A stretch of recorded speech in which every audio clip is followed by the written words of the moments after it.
Shalom Aleihim, Bisem Yeshua Hamasiah, salam sejahtera di dalam nama Tuhan Yesus Kristus.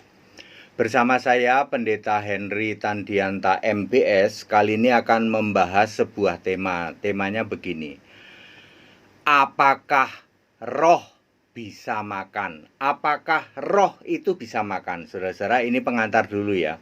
Di luar sana banyak orang ngasih makan roh. Biasanya apa? Kemenyan, ya, kemenyan dibakar buat ngasih makan roh, dikasih kopi, gitu, kopi pahit katanya. Terus dikasih apa lagi?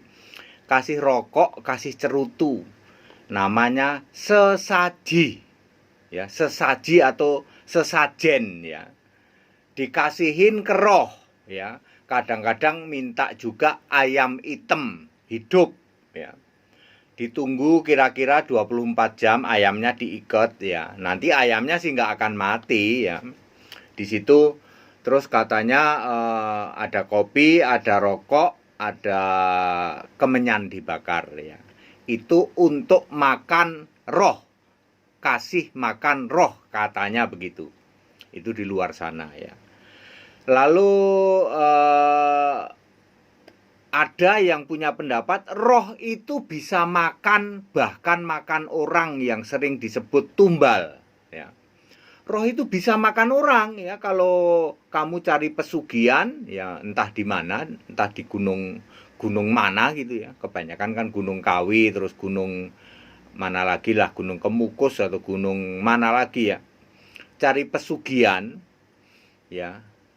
Lalu bisa makan, itu roh itu, entah tuyulnya, entah apanya, ya. Bisa makan orang, jadi orang itu mati, ya. Bisa mati, bisa impoten, nggak punya anak, dan lain sebagainya. Jadi selain bisa makan sesuatu, misalnya kemenyan yang dibakar, juga bisa makan nyawa orang. Kadang-kadang kita geli. Mari kita lihat apakah roh itu bisa makan, ya saudara-saudara. Kami tidak akan membahas yang gitu, yang roh gentayangan iblis segala itu, ya. Ya tidak bisa lah, iblis tidak bisa. Kalau merasuki orang bisa. Iblis merasuki orang itu di Alkitab kan ada. Ya, setan, roh jahat merasukin orang. Misalnya di yang paling parah itu kan yang sakit ayan sama yang di Gerasa itu, ya. Di Gerasa itu susah banget dikeluarin rohnya. Yang di sakit ayan itu bisa-bisa sampai guling-guling, nyebur ya toh. Kalau ada api juga nggak peduli, nah itu bisa mati, ya. Ya. Terus yang lain-lain juga banyak.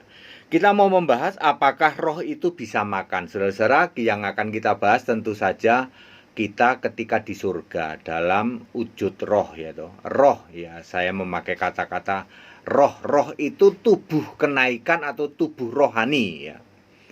Ya, Alkitab menulis begitu, tubuh rohani. 1 Korintus 15 ayat berapa ya tubuh rohani, ya? Kalau tidak salah 45, ya. Kita diubah, ya. Juga di dalam 1 Tesalonika 4 ayat 17 kita diubah, ya. Dalam sekejap itunya. Oke, lalu di surga. Ketika di surga kita sudah tidak sama dengan tubuh fisik. Tubuh rohani ini tidak sama dengan tubuh fisik. Salah satu ciri yang paling menyolok adalah tidak punya titik. Jadi tidak ada seks di surga. Lalu muncullah berbagai pertanyaan. Di surga makan enggak ya? Roh, katanya tubuh kita adalah roh. Walaupun dalam tubuh kebangkitan, tubuh rohani, tetapi itu adalah roh. Mari kita satu-satu kita jawab. Makan apa enggak? Ya, nomor 1, makan apa enggak? Oh iya, makan dong. Karena Wahyu 2 ayat 7, akan kuberi makan dari pohon kehidupan. Ya, di Taman Firdaus Allah itu sama saja dengan Taman Firdaus Allah itu sama dengan apa itu? Eden, ya, Eden zaman dulu. Taman Firdaus Allah. Ya, jadi diberi makan, ya. Makan itu ada di surga karena jelas yang dimakan dari buah dari pohon kehidupan. Ingat, makanan yang disebut di surga hanya buah dari pohon kehidupan. Tidak ada ikan, tidak ada yang lain, ya. Minum gimana? Minum nomor 2. Ya, Wahyu 21 ayat 7, yang haus akan kuberi minum dari air kehidupan, mata air kehidupan. Jadi makannya dari buah pohon kehidupan, minumnya dari mata air kehidupan. Cuman itu yang disebut. Bir ada nggak Pak? Bir. Ya, ya nggak ada ya. Pak, makannya apa nggak bosen? Ikan ada nggak ada ya. Ya makanya cuman buah dari pohon kehidupan ya. Ingat Bapak Ibu Saudara, untuk menjawab ini semua lalu Anda tanya, atau ada WC nggak Pak? Kan katanya makan. Ingat Wahyu 21 ayat 5, Yesus bilang begini, aku menjadikan segala sesuatu baru. Di ayat 3, hal-hal yang lama itu udah nggak ada ya. Jadi jangan tanya WC. Ini tepat dan benar kata Yesus. Tuliskan tepat dan benar. Segala sesuatu baru. Jangan tanya WC di surga ya. Pencernaan kita sudah beda walaupun sama-sama makan ya. Tapi pencernaan kita beda ya. Makan ada, minum ya. Ada warna nggak Pak? Ada. Wahyu 21 ayat 11 ada cahaya warna-warni dari permata yaspis, dari kristal dan lain sebagainya. Kemudian Wahyu 21 ayat 25 juga ada terang, ada gelap, ada malam, ada siang. Berarti ada warna ya. Ada panas dingin enggak? Enggak. Kenapa enggak? Karena tidak ada matahari. Cuaca itu kan muncul karena ada matahari ya. Di dalam Wahyu 21 ayat 23 itu tidak ada matahari. Yang ada adalah cahaya dari anak domba. Tentu saja karena tidak ada matahari, tidak ada cuaca. Jadi standar ya, panas dari cahaya anak domba beda dengan panas dari matahari. Walaupun terangnya seperti matahari terik. Kalau terangnya sih terang seperti matahari berterik, tapi panasnya beda. Tidak ada cuaca karena tidak ada matahari. Standar ya, nanti di surga dibikin nyaman lah ya, nyaman untuk kondisi kita ya. Jadi tidak ada ya, itu yang di surga karena tidak ada matahari. Bagaimana dengan yang di neraka? Di neraka cuman ditulis ada lautan api. Ya, tidak usah diterjemahkan panas apa tidak, lautan api belerang ya. Mestinya sih panas ya, mestinya panas ya, karena lautan api belerang. Tetapi kalau cahaya dari wajah anak domba beda dengan panasnya matahari ya, karena tidak ada matahari maka tidak ada cuaca ya, perubahan cuaca. Ingat segala sesuatu baru ya.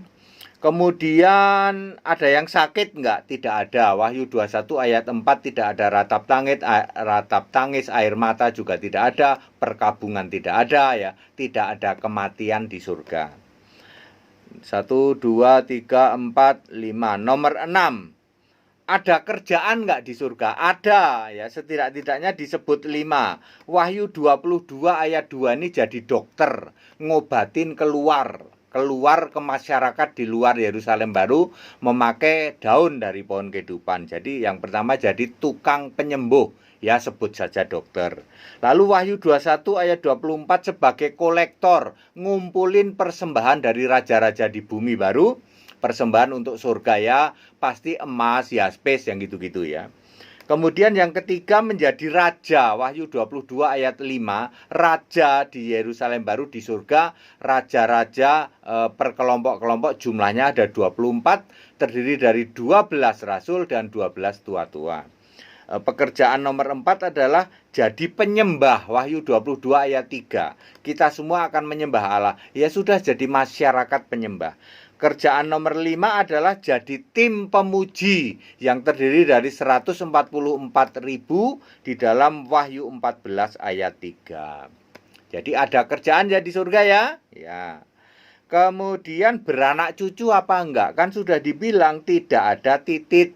Kita seperti malaikat di surga. Itu dia Pak. Makanya males masuk surganya orang Kristen. Habis enggak ada seks sih. Ya. Makanya orang pada males jadi Kristen, masuk surganya Kristen. Sebab tidak ada seks. Kitanya nggak punya titik. Buat apa ada seks ya? Di surga Kristen hanya ada yang abadi dan suci. Hal-hal yang fisik tidak ada di surga. Jadi ingat, ya mungkin ini tidak menarik bagi Anda, yaitu nggak ada seks, mau ngerokok nggak bisa katanya di surganya Kristen, nggak ada anggur, nggak ada kurma, nggak ada apa lagi, nggak ada anggur, nggak ada kurma. Itu jumlahnya yang 77 itu apa namanya itu? Ya nggak ada seks lah ya. Kemudian jadi tidak bisa beranak cucu. Kemudian saling kenal nggak di surga? Ya enggak dong, ya. Kan Wahyu 2 ayat 17 kita mendapat nama baru di surga. Nama kita baru, kita nggak saling kenal. Anda penasaran ya? Dulu di bumi ngejar-ngejar si Maesaroh, nggak dapet, lalu mau dilanjutin di surga. Mana Maesaroh nih? Mana si Ling-Ling ini? Mau tak kejar-kejar ya. Di surga kita memakai nama yang baru. Wahyu 2 ayat 17 ya. Jadi tidak saling kenal di surga ya. Ya nama baru itu hanya kita. Lagian ngapain kenalan di surga? Mau cari cewek gitu ya. Sudah tidak ada gender di surga ya. Tidak ada laki, tidak ada perempuan. Nggak enak ya Pak surganya Kristen. Ya nggak enak bagi Anda ya. Tapi itu adalah surga yang benar, yang benar-benar surga yang milik Yesus Kristus satu-satunya Allah. Ini bukan surga bohongan, bukan surga ciptaannya iblis, karena ada surga tandingan ciptaan dari bintang timur yang memang kerjaannya ingin menyamai Allah. Dia ingin menyamai Yesus, makanya selalu bikin duplikat ya. Surganya bikin duplikat, cara masuk surga bikin tiruan ya. Baik, saya sudah jawab Bapak Ibu Saudara, saya sudah jelaskan bahwa apakah roh itu bisa makan ya. Alkitab menulis bisa ya. Kita ingat roh menurut Alkitab loh ya. Jangan Anda pikirkan roh-roh itu roh apa setan-setan itu ya. Ya. Kalau itu enggak ya. Itu jadi Anda jangan bakar menyan dikasih ke setan, jangan ya. Jangan. Apalagi di gereja bakar menyan. Lalu dipikir Allah itu seneng gitu ya. Ya stop ya. Romo yang Anda bakar menyan di gereja, stop ya. Stop, Anda menghujat Allah loh ya. Allah itu Maha Kudus ya. Itu dulu bakar-bakar itu era zaman Taurat ya, zaman nabi-nabi. Itu sudah berlalu ya. Sekarang ikutin para rasul, ikutin ajaran-ajaran Alkitab, kembali ke Alkitab. Jangan ngarang bebas ya. Kasihan umatmu kamu sesatkan puluhan tahun jadi Kristen, Anda mengajarkan hal-hal yang tidak ada di Alkitab, bakar menyan, doa ke Bapa, nyembah Bapa, itu sudah expired, ya, sudah lewat waktunya. Sekarang satu-satunya Allah yang benar adalah Yesus Kristus. Very detail dijelaskan di Alkitab. Baik, padat, singkat, dan clear. Ayo ikut sekolah Alkitab Bapak Ibu, supaya Bapak Ibu semua pinter dan smart ya, become to be smart ya. Paham Alkitab di atas rata-rata. Segala hormat kemuliaan untuk Yesus Kristus, satu-satunya Allah yang benar, Allah segala masa, sebelum segala abad, sekarang sampai selama-lamanya. Haleluya. Amin.